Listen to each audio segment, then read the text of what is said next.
ಎಲ್ರಿಗೂ ನಮಸ್ಕಾರ. ನನ್ನ ಹೆಸರು ಶಿವಕುಮಾರ್ ಅಂತೇಳಿ. Basically Belagavi district, present Hubli ಫ್ರಾಂಚೈಸಿಯಲ್ಲಿ ವರ್ಕ್ ಮಾಡ್ತಾ ಇರೋದು. ಜಸ್ಟ್ ಒಂದು 2 ನಿಮಿಷ ಮಾತಾಡ್ಬಿಡ್ತೀನಿ, ಆಲ್ರೆಡಿ ತುಂಬ ಟೈಮ್ ಆಗಿದೆ. ಇಲ್ಲಿ ಬರೋಕ್ಕಿಂತ ಮುಂಚೆ ನಾನು ಕೂಡ ಒಂದು ಮಿಡಲ್ ಕ್ಲಾಸ್ ಫ್ಯಾಮಿಲಿಯಲ್ಲಿ ಬಿಲಾಂಗ್ ಮಾಡ್ತಾ ಇದ್ದೆ. ಬೇಸಿಕಲಿ ನಾನು ಕೂಡ ಡೈರೆಕ್ಟ್ ಸೆಲ್ ಬಿಸ್ನೆಸ್ಸನ್ನು ಮಾಡಬೇಕಂತೇಳಿ ಡಿಗ್ರಿ ಓದ್ತಿರ್ಬೇಕಾದ್ರೆ ಒಂದು ಅಪರ್ಚುನಿಟಿ ಸಿಗುತ್ತೆ ಡೈರೆಕ್ಟ್ ಸೆಲ್ ಬಿಸ್ನೆಸ್ ಸಂಬಂಧಪಟ್ಟಂಗೆ. 2016 ಒಳಗಡೆ 4 ವರ್ಷ ಆ ಒಂದು ಕಂಪ್ನಿ ಒಳಗಡೆ ಕೆಲಸ ಮಾಡ್ತೀನಿ. ಬಟ್ ಆ ಒಂದು ಕಂಪ್ನಿ ಒಳಗಡೆ ಎಷ್ಟೋ ಎಫರ್ಟ್ ಆಗಿ ಕೆಲಸ ಮಾಡಿದ್ರು ಕೂಡ ಅಲ್ಲಿರ್ತಕ್ಕಂಥ ಒಂದು ಸಿಸ್ಟಮ್ ಆಗಿರ್ಬೋದು, ಅಲ್ಲಿರ್ತಕ್ಕಂಥ ಒಂದು ಪ್ಲಾನ್ ಆಗಿರ್ಬೋದು, ಅಲ್ಲಿ ನಾನು ಎಫರ್ಟ್ ಆಗಿರ್ತಕ್ಕಂಥ ಎಫರ್ಟ್ಗೆ ತುಂಬಾನೇ ಒಂದು ಇನ್ಕಮ್ ಕಡಿಮೆ ಬರ್ತಾ ಇತ್ತು. ಹಾಗಾಗಿ ಈ ಒಂದು ಕಂಪ್ನಿಗೆ ನಾನು ತುಂಬಾ ಚಿರಋಣಿ ಆಗಿರ್ಬೇಕು. ಯಾಕಪ್ಪ ಅಂತಂದ್ರೆ 4 ವರ್ಷದಲ್ಲಿ ನಾನಲ್ಲಿ ಅರ್ನಿಂಗ್ ಮಾಡಿರ್ತಕ್ಕಂಥ ಇನ್ಕಮ್ 4 ವರ್ಷ, ದಯವಿಟ್ಟು ಯಾರು ಕನ್ಫ್ಯೂಸ್ ಮಾಡ್ಕೊಳಕ್ ಹೋಗ್ಬೇಡ್ರಿ.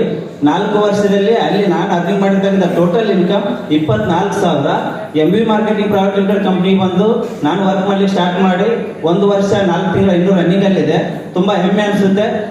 ಇಲ್ಲಿ ನನಗೆ ಅವಕಾಶ ಕೊಟ್ಟಿರ್ತಕ್ಕಂಥ ನಮ್ಮ ಅಪ್ಲೈನ್, ಯಾವತ್ತೂ ಕೂಡ ನಾನು ಅಪ್ಲೈನ್ ಅಂತ ಅನ್ನಲ್ಲ, ದೇವ್ರು ಅಂತೇಳಿ ಅಂತೀನಿ. ಆಮೇಲೆ ನಮ್ಮ ಮ್ಯಾನೇಜಿಂಗ್ ಡೈರೆಕ್ಟರ್ ಏನು ಸೈಯದ್ ಸರ್ ಇದ್ದಾರೆ, ಅವ್ರಿಗೂ ಕೂಡ ನಾನು ಯಾವತ್ತು ಸೈಯದ್ ಸರ್ ಅಂತ ಅನ್ನಂಗಿಲ್ಲ, ನಾನು ಪಾಲ್ ದೇವ್ರು ಅಂತ ಹೇಳಿ ಕರಿತೀನಿ. ಯಾಕಪ್ಪ ಅಂತಂದ್ರೆ ಇವತ್ತು 1 ವರ್ಷ 4 ತಿಂಗಳ ಒಳಗಡೆ ಅಲ್ಲಿ ಆ ಕಂಪ್ನಿ ಒಳಗಡೆ ಬರೀ 24,000 4 ವರ್ಷದಲ್ಲಿ ಅರ್ನಿಂಗ್ ಮಾಡಿದ್ರೆ, MV ಕಂಪ್ನಿ ಒಳಗೆ ಬರೀ 1 ವರ್ಷ 4 ತಿಂಗಳ ಒಳಗಡೆ ಅದತ್ರ 5 ಲಕ್ಷ ಪ್ಲಸ್ ಇನ್ಕಮ್ ಅರ್ನ್ ಮಾಡಿದ್ದೀನಿ.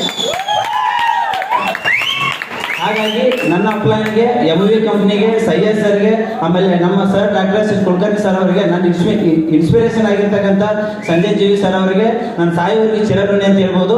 ಲಾಸ್ಟ್ ಆಗಿ ಕೊನೆಯದಾಗಿ ಒಂದು ಶಾಯರಿನ ಹೇಳಿ ನನ್ನ ಮಾತನ್ನ ಇಲ್ಲಿಗೆ ಎಂಡ್ ಮಾಡ್ತೀನಿ. ಹೇಳ್ಬೋದಾ? ರೆಡಿ ಇದೀರಾ? ತುಂಬಾ ಜನ ಮಿಸ್ಟೇಕ್ ಮಾಡ್ತಾರೆ, ನಾನು ಕೂಡ ಅಬ್ಸರ್ವ್ ಮಾಡಿರ್ತಕ್ಕಂಥದ್ದು.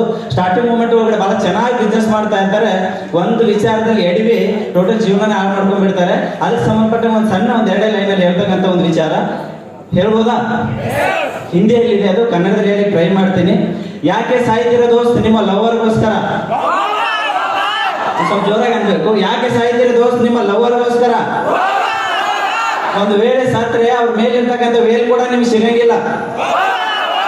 ಯಾಕೆ ಸಾಯ್ತಿರೋ ದೋಸ್ತ್ ನಿಮ್ಮ ಲವರ್ಗೋಸ್ಕರ? ಒಂದು ವೇಳೆ ಸತ್ರೆ ಅವ್ರ ಮೇಲಿರ್ತಕ್ಕಂಥ ವೇಲ್ ಕೂಡ ನಿಮ್ಗೆ ಸಿಗಂಗಿಲ್ಲ. ಸತ್ರೆ ಸಾಯಿನಿ MVಗೋಸ್ಕರ, ಸತ್ರೆ ಸಾಯಿನಿ ದೋಸ್ತ್ MVಗೋಸ್ಕರ, ಕೊನೆಗೆ ನಾಮಿನಿ ಆದ್ರೆ ಸಿಗುತ್ತಲ್ಲ ನಿಮ್ಮ ಫ್ಯಾಮಿಲಿಗೋಸ್ಕರ.